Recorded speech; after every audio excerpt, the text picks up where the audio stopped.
In today's video, we're diving into a case that shook an entire nation.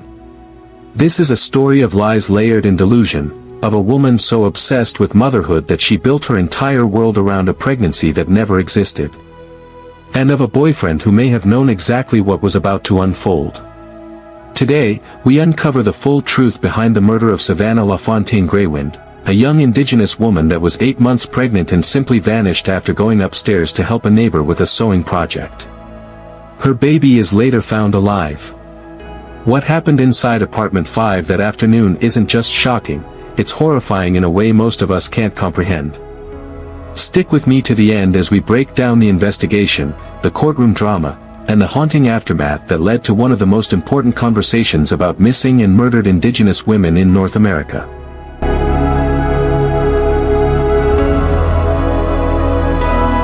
Savannah Crystal LaFontaine Greywind was 22. A proud member of the Spirit Lake Nation, living with her partner and parents just off North 9th Street in Fargo.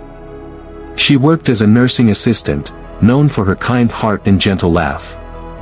She's the type of person who cares for people, day in and day out.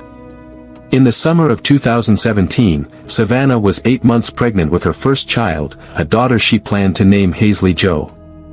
She was preparing for a new life, reading books, gearing up a nursery, designing tiny outfits. August 19, 2017, a Saturday with promise, became a day shattered by darkness. At 1:24 p.m., Savannah sent her mother a quick text, "I ordered pizza." Then she told her 16-year-old brother she was heading upstairs to help a neighbor with a sewing project. That was the last time anyone heard from her. No more messages. No more sounds overhead. Just silence. Hours drifted past. At 4:30 p.m., her mother, Norberta, went upstairs to check. 20 steps. 2 doors away from her own. She knocked. Apartment 5 answered. Brooke Cruz told her, Savannah went home already. Norberta felt it in her bones, the lie wasn't true. Moments later, Norberto dialed 911. Officers arrived and began canvassing, questioning neighbors, scanning hallways. But the first sweeps yielded nothing. No sign of Savannah, no sign baby Hazley existed. Still, the search gained momentum.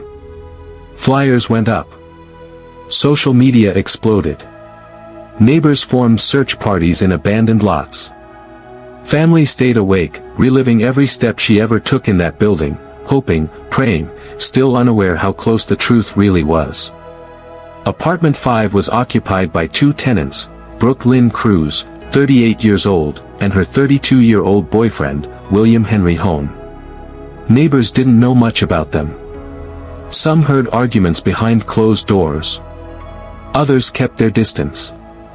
Cruz had an odd energy.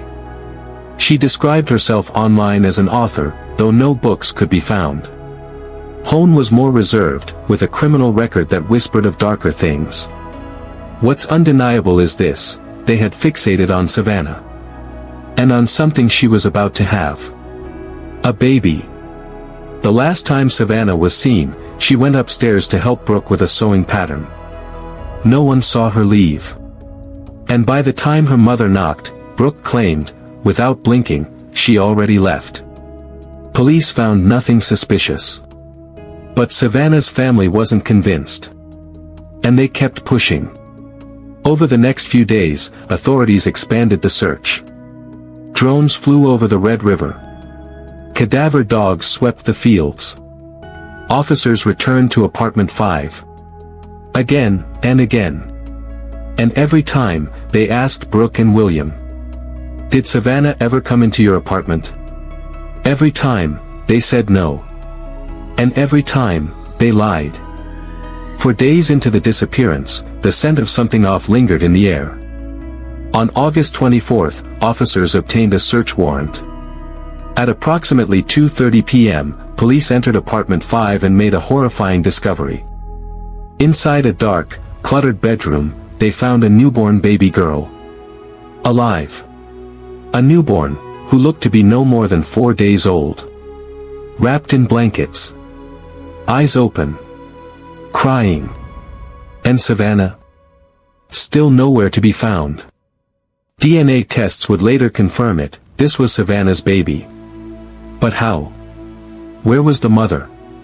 The building was searched. Basements, storage units, parking lots. Nothing. And though the baby was safe, the truth was only beginning to surface. When Brooke Cruz was questioned, her story shifted.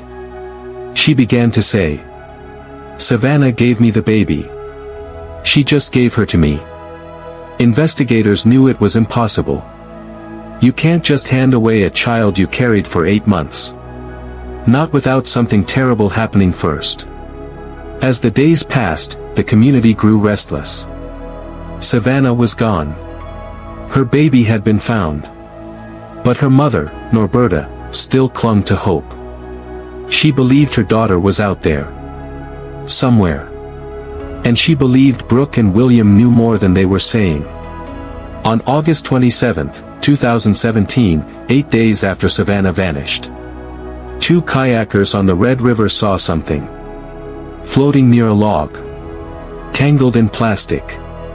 A woman's body, wrapped in garbage bags, tied with duct tape, barely hidden beneath the current. When authorities arrived, they pulled the body from the water. The hands had been bound. The ankles, too. The cause of death, homicidal violence. An autopsy revealed a chilling truth. Savannah's baby had been cut from her womb in a crude, non-medical operation. She had never left that apartment alive. Brooke Lynn Cruz had lured her upstairs under false pretenses, and stolen her baby. Under the weight of the evidence, and public pressure, Brooke's story began to collapse. Eventually, she confessed. She said she'd faked a pregnancy. She told William she was expecting, even though she wasn't. When Savannah moved in below them, visibly pregnant, Brooke saw a twisted opportunity. She invited Savannah upstairs to model a dress she claimed to be sewing. And once she had her inside, she attacked her. Savannah was forcibly subdued. Then, in an act so gruesome it shook even seasoned investigators, Brooke took a knife and cut the baby from Savannah's body. All while William wasn't home. When he returned, he saw Brooke cleaning up blood. He saw the baby lying nearby. And instead of calling for help, instead of saving a life, he helped hide a murder. He put a rope around Savannah's ankles. Wrapped her in plastic. And together, they dumped her body in the Red River. Savannah's family never got to hold her again. Her father, Joe. Her mother, Norberta. Her siblings. They welcomed a grandchild into the world, while mourning the brutal loss of their daughter. The horror of what happened inside apartment 5 was undeniable. The only question now was, how would justice respond? In December 2017, Brooke Lynn Cruz pleaded guilty to conspiracy to commit murder, kidnapping, and providing false information to law enforcement. She admitted it all. Admitted she'd faked a pregnancy to hold on to a man. Admitted she'd invited Savannah upstairs. Admitted she'd cut the baby from her body while Savannah was still alive. In the courtroom, her words were chilling. She showed no tears. No visible remorse. Brooke told the judge, "I took advantage of her and I killed her." That was it. Cold. Simple. Final.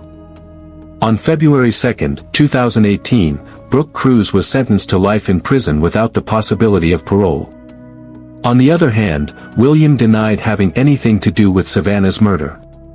He claimed he came home to find Brooke cleaning up blood, and the baby already born. He said he panicked. That he only helped dispose of the body, because he was scared. But jurors didn't buy everything he said.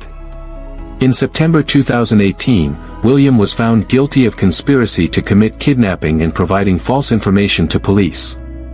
But they couldn't reach a unanimous verdict on the charge of conspiracy to commit murder. He was sentenced to 20 years in prison. 20 years, for helping cover up the violent killing of a young mother. Savannah LaFontaine Graywind's daughter survived. Her name is Hazley Joe. She was placed in the custody of Savannah's parents, Joe and Norberta. But there is no undoing of what happened. No justice can bring Savannah back. Only the ache of what was stolen, and the legacy of what must be changed. Savannah's death was not just a family's loss, it was a wound across an entire community. In Fargo and across North Dakota, people gathered in silence. They walked with candles. They wept. And they demanded answers to a question that still burns today. Why does this keep happening to Indigenous women? Her story forced people to face what had been too long denied. That Indigenous women are not protected. That their disappearances are not met with urgency. And that behind every cold statistic, is a family like Savannah's. In the months that followed, Savannah's name echoed beyond North Dakota. Advocates took her story to Washington, D.C., where silence was no longer acceptable. Lawmakers drafted a bill called Savannah's Act. In October 2020, after years of delays and reintroductions, Savannah's Act was finally signed into law. It was a step forward. But it was not the end. Because laws alone do not bring justice. They do not repair broken systems. They do not return daughters to their mothers. Savannah was gone. Her killers were behind bars. But the punishment didn't feel equal to the pain. Today, there is a swing set outside the LaFontaine Greywind home. Sometimes, little Hazley Joe plays there. A girl born of tragedy. Growing in the arms of love. Savannah's Act is now law. But her story is not over. It is repeated, again and again, in different names and faces. In every missing poster. In every unanswered phone call. In every cold case file collecting dust. To tell Savannah's story is to remember them all. As we remember her story, we honor not just how she died, but how she lived, and the legacy of change that continues in her name. We tell these stories because they echo. Because behind every headline is a daughter, a sister, a mother, like Savannah. If you've stayed with us this far, thank you. And if you believe in telling the truth, no matter how dark, subscribe, and stay with us for the next chapter.